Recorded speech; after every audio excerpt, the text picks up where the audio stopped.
Ова е основен закон и клучен закон во медиумските реформи во Република Македонија и токму затоа веројатно и овој историјат на подготовка на текстот и дебатирање уште од периодот на пржинските преговори. Она што е специфично на законот, кога таму се водеа преговорите,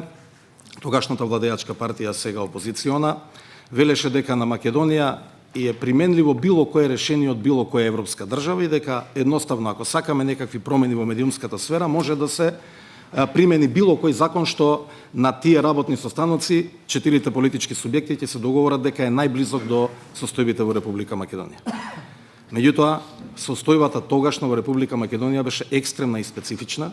и токму затоа овој закон ја одразува таа состојба и при тоа неговата содржина во суштина оневозможува во иднина ниту една политичка структура да има сериозно влијание врз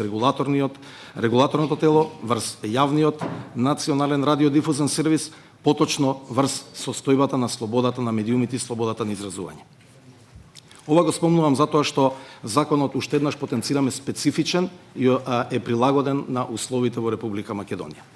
Начинот на избор на органите и телата на Агенцијата за медиуми и на Македонската радиотелевизија беше долго дебатиран и дискутиран. При тоа овде, веројатно сте погледнале, се утврдени критериуми кои што треба да овозможат конечно целосно професионализирање и било каков сомнеш да оттргнат од било каква можност за партизирање на овие тела. Во минатото имавме